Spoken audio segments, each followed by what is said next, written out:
हुआ ऐसा। बिल्कुल यही, ये हम जिस विषय पे हम बात कर रहे थे ना, आज के दौर के नाट्य मंचन की समस्याएं और संभावनाएं, तो अभी तक हम जितनी बातचीत कर रहे थे वो कर रहे थे स्क्रिप्ट के लेवल पे और ऑडियंस के लेवल पे। As a performer, as a designer, as a director, as an actor, हम उस विषय पे बात नहीं कर रहे थे। जो प्रश्न ऋषभ आपका है, और बहुत जायज प्रश्न है, कि जैसे मैंने अभी कहा ना, जब हम लास्ट हमने जहां बात खत्म की थी, कि आपकी टारगेटेड ऑडियंस क्या है, और टारगेटेड ऑडियंस के बाद आता है कि आपने स्क्रिप्ट चुन ली, परफॉर्मेंस डिसाइड कर ली कि आपको करना है, लेकिन वो कहाँ करना है? वो दुर्गा पूजा के पंडाल में करना है, या महाराष्ट्र मंडल के आयोजन के पंडाल में करना है, या किसी एक वेल फिनिश्ड ऑडिटोरियम में करना है? आपने अपना पहला प्रोडक्शन डिजाइन किया, वेल बहुत अच्छे ऑडिटोरियम, श्री फोर्ट और श्री राम जैसे ऑडिटोरियम के बड़े ऑडिटोरियम में डिजाइन किया। अब उसके बाद अगला शो आप करने जा रहे हो झांसी में, एक, और झांसी में जहां ऑर्गेनाइज किया वो एक सिनेमा घर है, वो पर्दा हटा के उसके बाद जो जगह है वहां पे आपको वो परफॉर्म करना है। आप क्या करोगे ऐसी स्थिति? मैंने वही कहा ना कि हिंदी का रंगमंच जो है हमारे यहाँ, वो परंपरा बनी नहीं है। हमारा रंगमंच जुगाड़ का रंगमंच है। जी। हिंदी रंगमंच जुगाड़ का रंगमंच है। अब हमने डाइनिंग टेबल डिसाइड की है, सेट पे की प्रॉप्स है। आप एक जगह से दूसरी जगह, हम चक्कर क्या है, हमारा टूरिंग थिएटर रहा ही नहीं है। जब हमारे यहाँ हिंदी की अपनी व्यवसायिक परंपरा ही नहीं रही है, तो टूरिंग थिएटर ही नहीं रहा है। तो हमें यही नहीं मालूम है कि चीजें हमको आगे के शोज में कैरी कैसे करनी है। आपने 6 ब्लॉक्स 4x2 के डिसाइड किए कि आप प्रोडक्शन में यूज कर रहे हैं। अब वो 10 लोगों की टीम है, वो 6 ब्लॉक्स आप किस तरह फोल्डिंग आप लेके जाओगे? आपको दिल्ली से लखनऊ शो करना है, आप या ग्वालियर शो करने जाना है, कैसे लेके जाओगे? क्योंकि आपने सिर्फ वहां के लिए डिसाइड किया है कि आपको सिर्फ अपने जगह शो करना है। आगे आप उसको कैसे कैरी करोगे, ये आपके ने प्लान ही नहीं किया है। जी। और फिर आप वहां जाके आप ये देखते हो, ऑडिटोरियम में ग्रीन रूम में झांक के यार कोई चीज ऐसी मिल जाए जिसे हम टेबल बना लें। होता है ऐसा? जी कभी जी किया है बिल्कुल। ऐसा? कभी बहुत किया बार। है? सबसे पहले चारों ओर झांक के देखते हैं, वो जी कुर्सी थी जी, कुर्सी, एक कुर्सी चाहिए, एक तखत चाहिए, और एक आप आसपास ये जुगाड़ करते हैं ना, ये है जुगाड़ रंगमंच। आपने डिसाइड किया कि सेकंड बार से एक पिन स्पॉट चाहिए, तो सेकंड बार से तो आपको पिन स्पॉट नहीं मिलेगा। वो तो सिनेमा घर है, आपको तो टावर पे लगा के वो 8 एलईडी और 8 पार लगा के दे देगा। उसमें आप चाहे स्पॉट बना लो, चाहे फुल इल्यूमिनेशन कर लो, या आप कुछ भी कर लो। अब उदाहरण दे रहे हैं, हमारा एक प्रोडक्शन है कागजी पैरहन, हमने श्रीराम में किया, स्टूडियो सफदर में किया, जहां चारों ओर ऑडियंस बैठती है। किसी भी, और मेरा अधिकतर प्रोडक्शन करने का बेसिक कॉन्सेप्ट ये रहता है अपने एक्टर्स के साथ, कि वो डिफरेंट लेवल में करें जाके, डिफरेंट फॉर्मेट में करें जाके। वो जो शो हम श्रीराम में ओपन किया, वही अगला शो हमने स्टूडियो सफदर में किया, जहां चारों ओर ऑडियंस बैठती है। और वही शो फिर जब हम लखनऊ लेके गए, और इतना बड़ा ऑडिटोरियम है, नाम सुना होगा, राय उमानाथ बली, गिनकर वहां सिर्फ 8 लाइट, 4 एफओएच में, 4 साइड में। अब जो डिजाइन किया है आपने एक जगह के लिए, अब उस 8 लाइटों में, लाइट्स में आप कैसे परफॉर्म करेंगे? तो अब क्या करेंगे? सबसे पहली चीज आपके सामने एज ए लाइट डिजाइनर आएगी, कि बेसिक जो चीज है वो इल्यूमिनेशन, कि पहले दर्शक दिखाई तो दे, ऑडियंस को एक्टर्स दिखाई तो दे। उस 8 लाइटों में हम ये प्लान करेंगे लाइट्स में, कि actor stage, full stage light में हो। इफेक्ट वगैरह जो आपने डिजाइन किया है, जो कॉन्सेप्ट है आपका, वो आप भूल जाइए। आपको सिर्फ ये डिसाइड करना है शाम को जो 300 350 ऑडियंस आके बैठेगी, उसको स्टेज में हमारा एक्टर का चेहरा दिखना चाहिए, और हो सके तो 3 डायमेंशनल इमेज दिखनी चाहिए, कंटूर स्टैब्लिश हो हर एक्टर के। तो बेसिक चीज है ना, 3D 2D तो हम कर नहीं रहे, नहीं तो फिल्मी बना के हम पर्दे पे कर देते, 3D परफॉर्म करना है हमें जाके। तो जो हमने बड़े ऑडिटोरियम में अपने हैवी रिसोर्सेज जितने हैं, उन रिसोर्सेज के साथ हमने जो डिजाइन किया है, उस तरीके का प्रोडक्शन तो हम उस जगह नहीं कर पा रहे हैं जहां पे सिनेमा घर है। छोटे से जगह आप पहुंचे, पता चला ओपन एयर स्टेज है, ओपन एयर स्टेज है, सामने 2 बड़े से टावर लगे हैं, उसमें 8 लाइट्स लगी हैं, 6 4 ऊपर 4 नीचे, 4 ऊपर 4, 8 लाइट्स है। उन 8 लाइट्स में आप कैसे काम करोगे? तो थिएटर, हिंदी का जो थिएटर है वो जुगाड़ रंगमंच है, और जब आप करने जाते हैं, जो लोकल ऑर्गेनाइजर्स होता है उनकी भी अपनी समस्याएं होती हैं।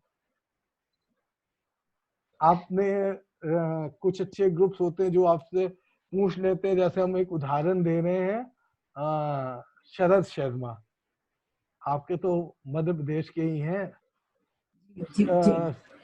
शरद जी ने एक फेस्टिवल किया था, उनके एक फेस्टिवल में हम गए, महुआ चरित किया, वो कालिदास रंगायन में कर रहे थे, और उन्होंने सबसे पहले मुझसे यही पूछा कि आपकी रिक्वायरमेंट क्या है, और जितनी रिक्वायरमेंट थी वो शरद जी ने पूरी की। मतलब कि हमें कहने को नहीं हुआ, हमने लाइट्स में कहा कि शरद जी ये चाहिए, तो उन्होंने कहा जितना संभव है। वो बहुत ह्यूज ऑडिटोरियम था, तो उन्होंने फिर एक अंदर वाला ऑडिटोरियम दिखाया कालिदास रंगायन का, कि अधिकतर हम लोग यहाँ करते हैं। तो लेकिन चीजें जब जो थिएटर से जुड़ा हुआ ऑर्गेनाइजर है वो कहीं बेटर चीजों को समझता है कि हाँ, किस नाटक या परफॉर्मेंस के लिए क्या क्या चीजें जरूरी है, तो शरद शर्मा ने वो चीजें प्रोवाइड की। तो हमने, अब उसमें भी हम जैसा हम डिजाइन करके प्रोडक्शन यहाँ से चले थे कि नहीं जी वहाँ हम ऐसा करेंगे, हमने तो ऑर्गेनाइजर्स को रिक्वायरमेंट दे दी है कि ये रिक्वायरमेंट है, हमें तो वो मिलेगा। जब चीजें नहीं मिलती हैं तो फिर उन चीजों को इम्प्रोवाइज किया जाता है, और इसलिए कहते हैं हिंदी का थिएटर जो है वो जुगाड़ का रंगमंच। सर अब लेकिन आपको इसके अलावा हमारे पास कोई रास्ता भी तो नहीं है। रास्ता, वही कह रहा हूँ ना, रास्ता नहीं है तो उसका तरीका। अब हम ये, जैसे ये आपके इंस्टीट्यूट में पता नहीं प्रोडक्शन के लिए किस तरीके से प्रोसेस करवाते हैं, यहाँ तो लेवल तो डिसाइड हमने कर लिया भाई, 2.5 फीट का, 2.5 फीट का पूरे हिंदुस्तान में आपको 2.5 फीट की का तखत नहीं मिलेगा। आप कहीं छोटी जगह जाओगे, आपको 6x3 की टेबल और ये 6x4 का तखत मिलेगा। आप उसको बेड बना लो, चाहे उससे लेवल बना लो। अब आप 3 स्टेयर आपने प्लान कर रखा है, आपने शो किया है, सीजर किया है, जैशनर स्टेप्स डिजाइन कर रखे हैं, तो 12 स्टेप ऊपर से नीचे तक उतरते चले आ रहे हैं। अब हर आप ओपन में करने जा रहे हैं, उसी स्थिति में आप क्या करेंगे?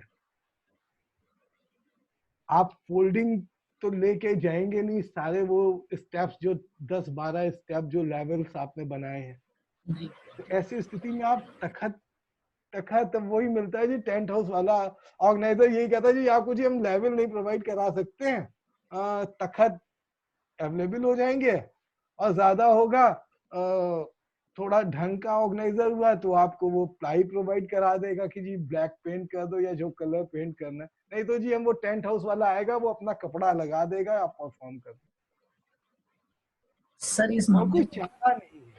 इस मामले में हमारे तो ग्वालियर इसीलिए कह रहे हैं कि इस चीजों में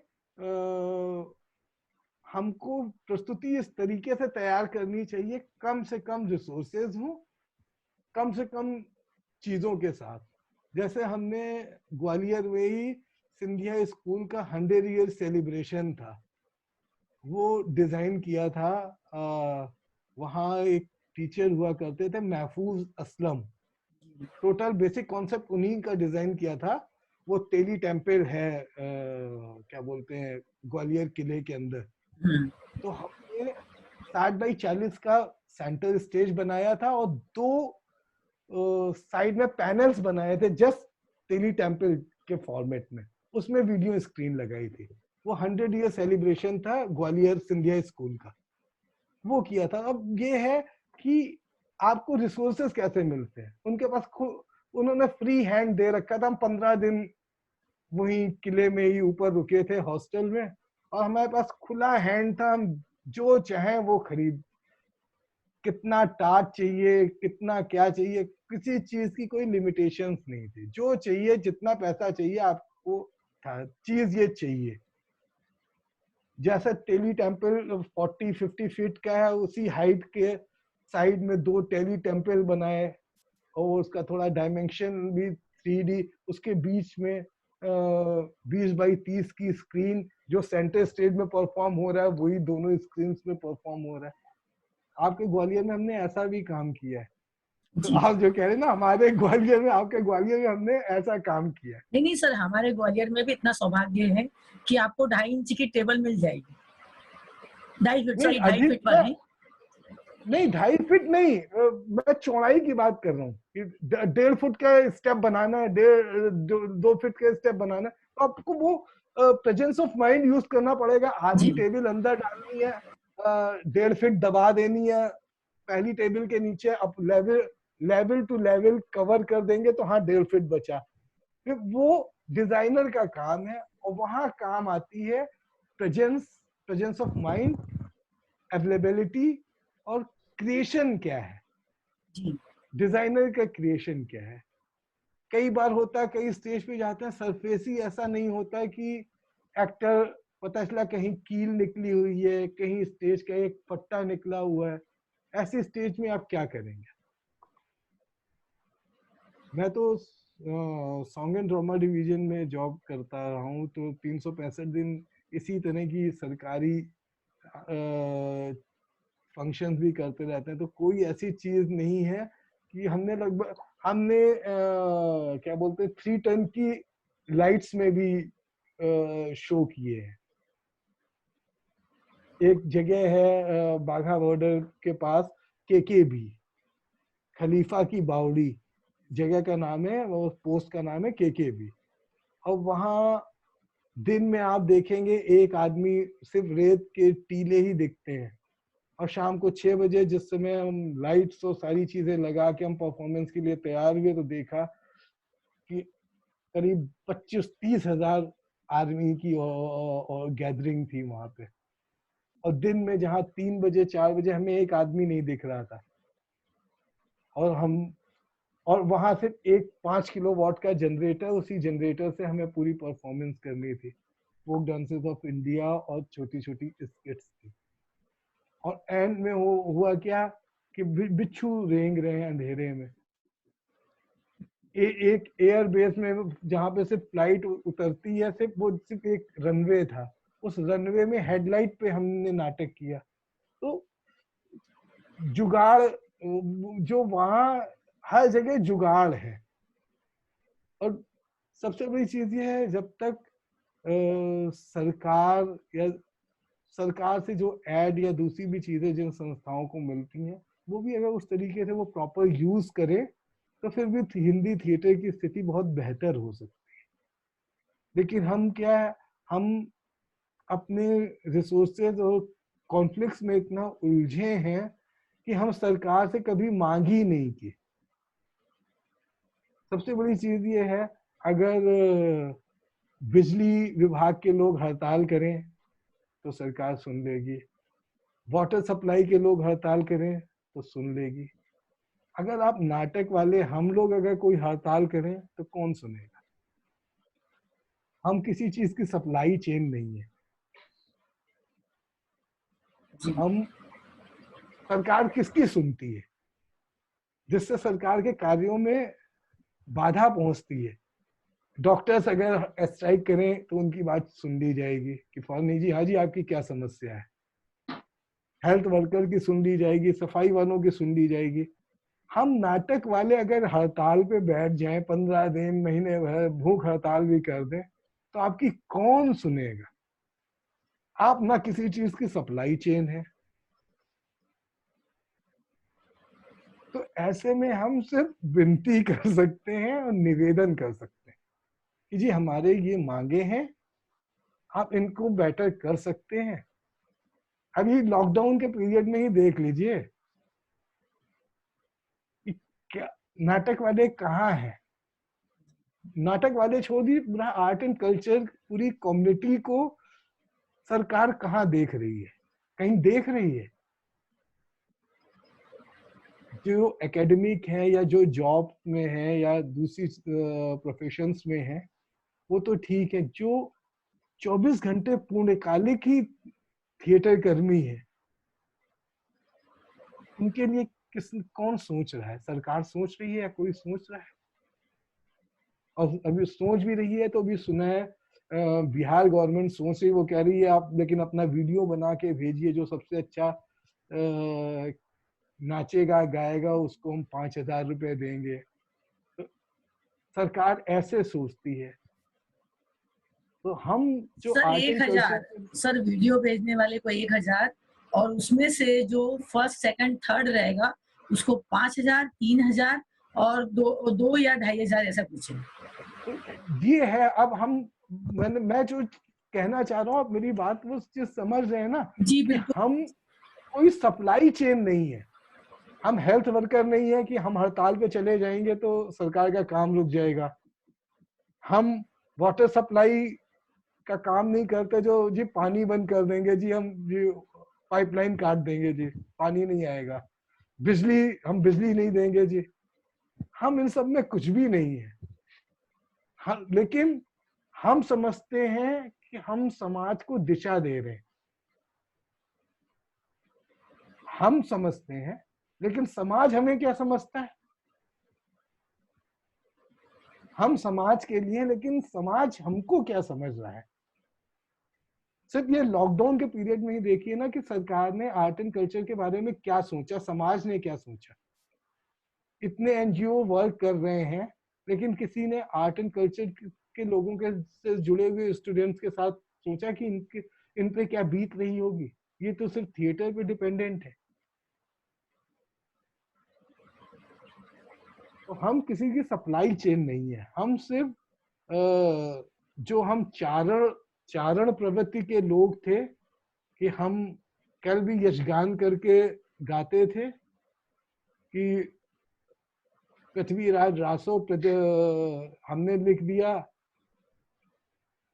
तो कुछ मुद्राएं मिल गई, या गलत इतिहास लिख दिया। डॉक्टर रामकुमार वर्मा ने एक एकांकी लिखी है पृथ्वीराज की आंखें, उसमें पृथ्वीराज की आंख और पृथ्वीराज गौरी की आंख में बाण मार के फोड़ देता है। जो इतिहास ही नहीं, या तो हम ऐसा लिखें जो कोर्स में लग जाए, सरकार इतिहास पढ़ाने लगे कि जी पृथ्वीराज ने तीर चलाया था, गौरी की आंख में लगा और मर गया। जो इतिहास ही नहीं है, सच्चाई नहीं है, लेकिन लिखा है। और कुछ स्कूलों में वो एकांकी पढ़ाई जाती है, पृथ्वीराज की आंखें। तो या तो हम चारण वाले उस स्तर पर आ जाएं, चारण वाले स्तर पे हम आके हम रेपेट्रियां चला रहे हैं, दूसरी चीजें कर रहे हैं, दूसरे काम कर रहे हैं चारण वाली स्थिति पे। लेकिन कब तक ये हमारा ये काम नहीं है। रेवोल्यूशन एक टाइम था, हम सोचते थे थिएटर से समाज में क्रांति लाई जा सकती है, हम समाज बदल देंगे। हर नाटक वाला सोचता है। आपके लिए जितने स्टूडेंट्स में से पूछिए, इनमें से आधे से ज्यादा ये भाई लोग यही सोचते होंगे कि हमारे नाटक से समाज बदल जाएगा। Yes sir. सर नाटक को तो समाज का दर्पण ही कहा गया है। समाज का दर्पण कहा गया है, लेकिन जो हम करने वाले समाज नाटक तो समाज का दर्पण है, जी लेकिन सर। हम नाटक करने वाले क्या हैं? सर वो नाटक में दर्पण तो को हम दिखाने समाज का वाले हैं। दर्पण हम दिखा देंगे, हम जी नाटक में तो हम दिखा देंगे ये जी समाज में ये हो रहा है, हमने दिखा दिया। लेकिन हम जो नाटक वाले हैं, हम समाज के लिए क्या है, हमारी समाज में क्या स्थिति है। हम होली होता है, दिवाली होता है, हम रिहर्सल प्लान करते हैं, नहीं जी उस दिन भी हम ऐसा करते हैं कि 6 बजे से पहले कर लेते हैं रिहर्सल, फिर 1 घंटे बाद सब लोग घर पे चले जाएंगे। होता है ऐसा कि जी नहीं सर, होता? वो होता है हमारा सर। डिवोशन और डेडिकेशन जो है वो थिएटर के प्रति है, जिसे हम यस समाज, सर। एक तरीके से समाज के प्रति है। लेकिन समाज क्या दे रहा है हमें?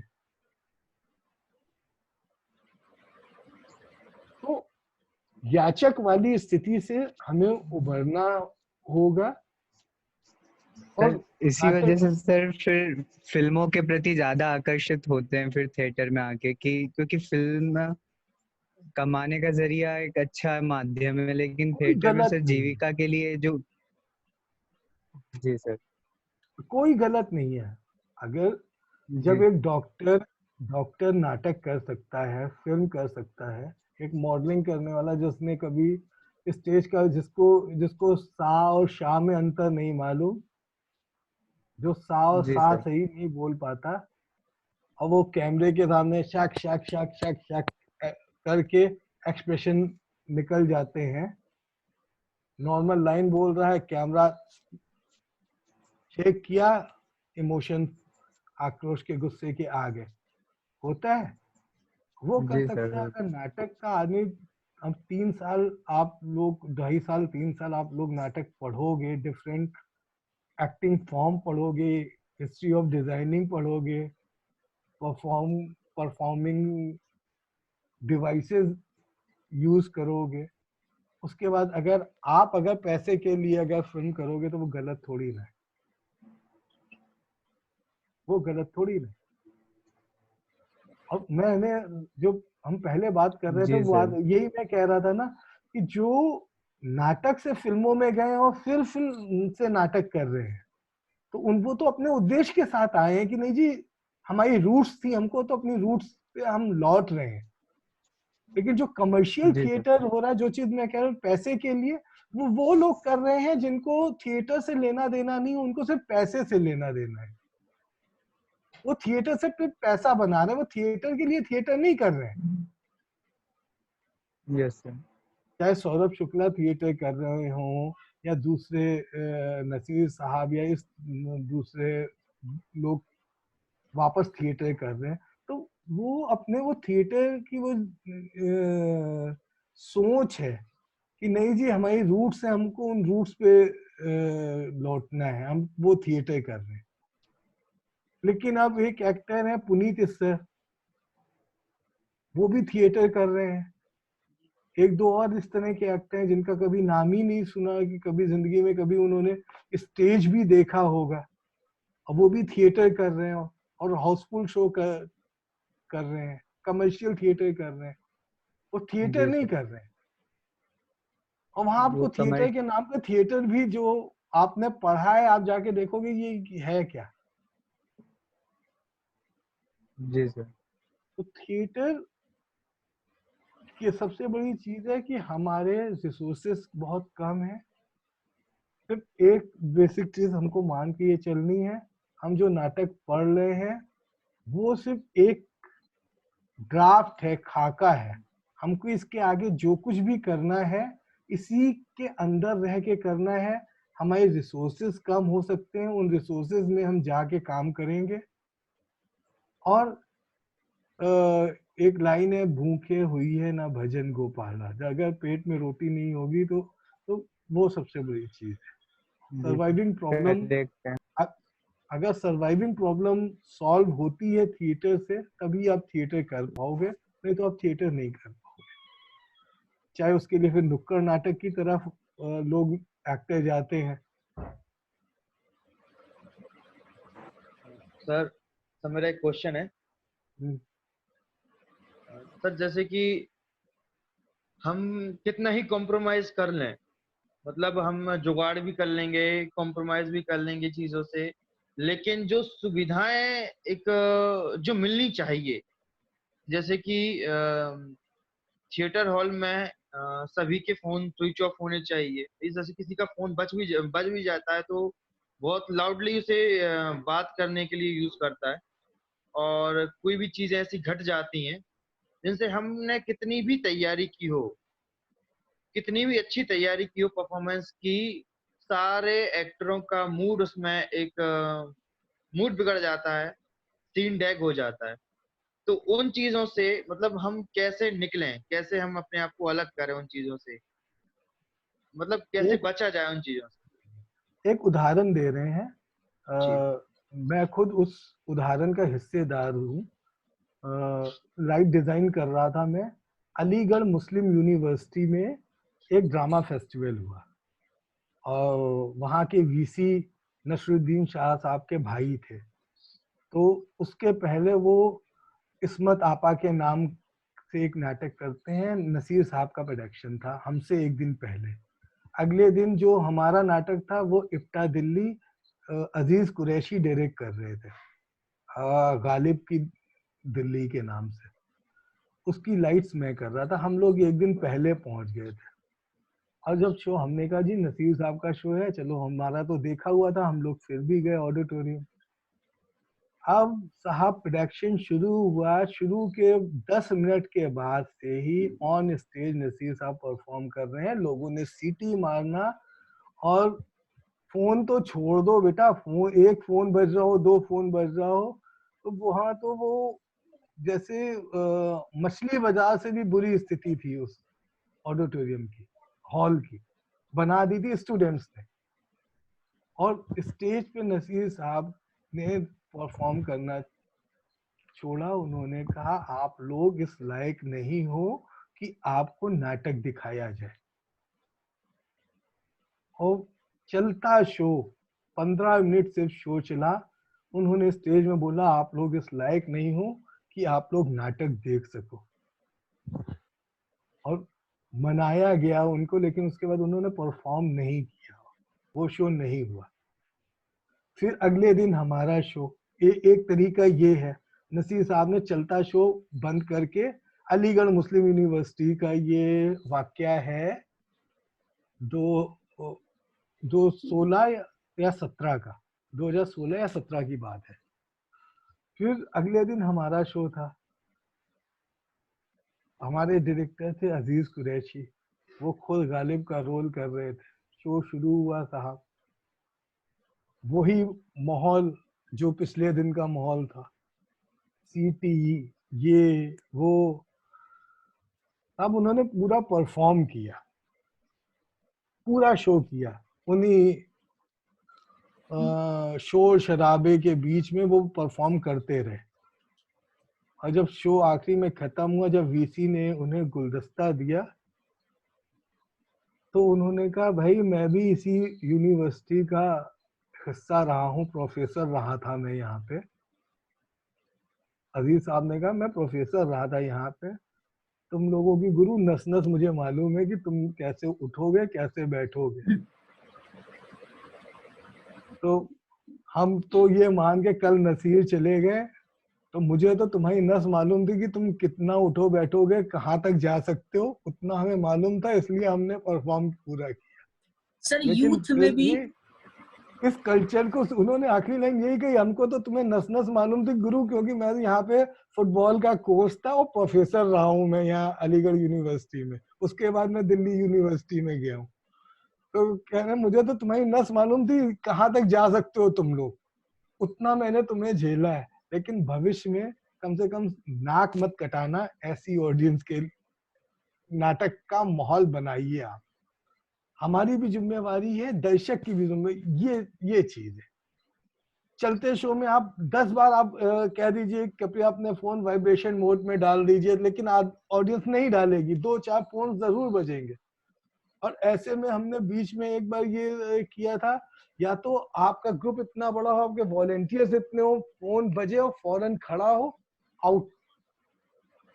जैसे एक उदाहरण दे रहे हैं, अभी कमर्शियल शो किया मुगले आजम क्या बोलते हैं फिरोज खान ने, और बुक माई शो उसकी मार्केटिंग और वो सब कुछ कर रहा था। हर 10 लाइन के बाद एक लड़का खड़ा है। आप वीडियोग्राफी नहीं कर सकते, जहां आपने फोन निकाला और वो वॉलेंटियर आपके पास आके प्लीज फोन आप बंद कर दीजिए। या तो आप इतने वेल मैनेज्ड हो कि अगर किसी का फोन बड़े स्टैंड अप आउट ऑडिटोरियम के बाहर आप निकाल सके। तो अभी हमारी वो स्थिति नहीं आई है, लेकिन हमें मानसिक तौर पे अपनी, और फिर भी अभी मैंने देखा है दिल्ली में ऑडियंस के अंदर इतना सेंस आ गया है, जब आप अनाउंसमेंट करते हैं कि आप अपने फोन वाइब्रेशन मोड में डाल दें या स्विच ऑफ कर दें, तो 80-90% लोग अपना फोन निकाल के स्विच ऑफ चेक करते हैं कि हाँ स्विच ऑफ है कि नहीं है। वो कल्चर डेवलप हुआ है, लेकिन जो पहली बार नाटक देखने आ रहा है उसके अंदर वो कल्चर डेवलप पैदा करना पड़ेगा, उसमें समय लगेगा। जिस समय फोन नए नए आए थे, पेजर थे हमारा, हम तो उस दौर के हैं जब हम तो रिहर्सल में एक के घर में फोन बजता था तो अगले दिन पता चलता था रिहर्सल होगी कि नहीं होगी, वही साइकिल से या किसी चीज से जाके बताता था। ना व्हाट्सएप था, ना पेजर था, ना, हम तो उस दौर में हमने थिएटर किया। उसके बाद भी सब टाइम से रिहर्सल पे पहुंच जाते थे। जहाँ पेजर था ना फोन थे, अच्छा तुम कहाँ पहुंचे, जल्दी पहुंचो यार, रन थ्रू शुरू करना है। तो ये भी नहीं होता था, लेकिन तब डिवोशन था। आपको मालूम है 6 बजे रिहर्सल है तो सब 6 बजे ही ऑर्डर पहुंचेंगे। ना फोन होते थे, ना पेजर होता था। अब फोन भी है, पेजर भी है, डिवोशन नहीं है। आपको अपनी भूमिका मालूम होनी चाहिए। जब आपको अपनी भूमिका मालूम होगी तब आप सामने वाले को उसकी भूमिका बता पाएंगे कि please switch off your mobile phone.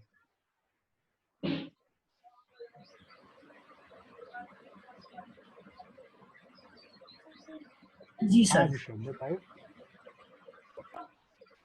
और हाँ थैंक यू एक सो चीज मच सर। और, जी। नाटक तो और आपने प्लान कर लिया, पब्लिसिटी का आप क्या करोगे? दर्शक कहाँ से लाओगे? नाटक तैयार कर लिया, 1 महीना खून पसीना लगा लिया, 10 दिन गीतांजलि जी घर से खाना बना के ले आई, सब लंच करा दिया, चाय करा दी, किसी दिन किसी ने करा लिया। अब आप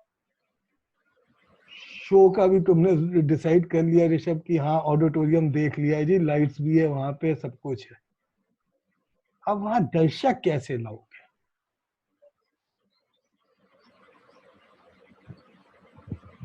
आप बताओ दर्शक कहाँ से लाओगे? और ले देके जो फेसबुक और व्हाट्सएप की जो ये कम्युनिटीज हैं, 25-30 ग्रुप है, वही 500-1000 लोग हैं। हर दूसरे ग्रुप में वही चेहरे नजर आते हैं। तो ऑडियंस कहाँ से लाओगे हॉल में? ऑडियंस कहाँ से आएगी? उसके लिए क्या प्लान कर सकते हैं? कुछ सोचा है उसके बारे में?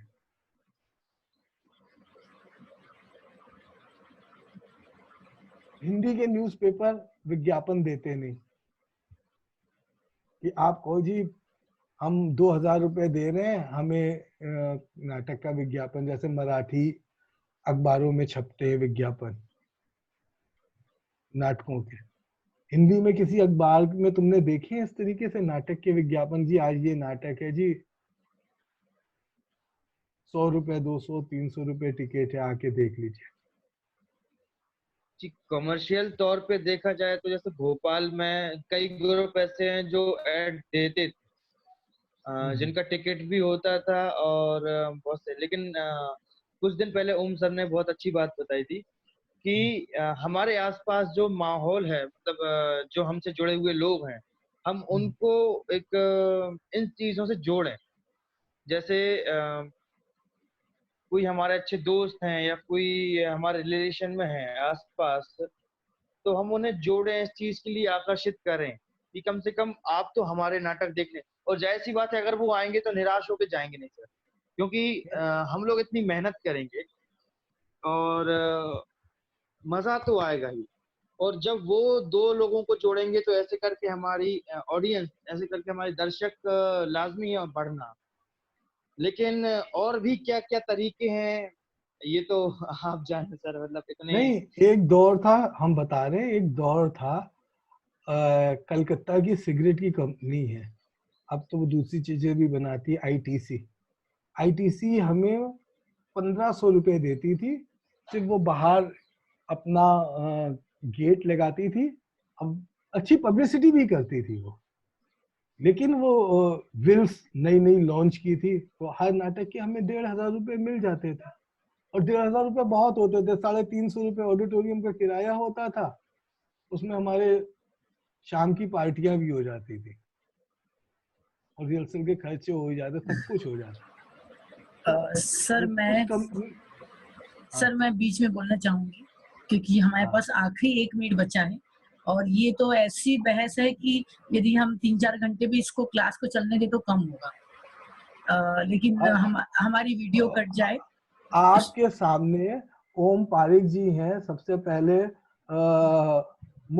मैं बदनाम मंटो देखने गया था, तापस दा ने आप ही के पास भेजा था, विंडो पे आप बैठे थे, तापस दा ने कहा था, और गौतम मुझे आपके पास लेके गया था कि भाई एक पास बना दो इनका, बदनाम मंटो अकेडमी में। मैं तो तब से आपका फैन हूँ। जिस समय आप पूरा प्रोडक्शन देखते थे, मैं तो फैन हूँ आपके काम का। होली देखा था पूरा प्रोडक्शन, लखनऊ में आप ही पूरा प्रोडक्शन देख रहे थे, तो फैन हूँ आपका। सर वीडियो कटने वाली है, तो मैं ओके, सबसे कहने वाली हूँ कि आज बहुत दुखद घटना हुई है कि इरफान खान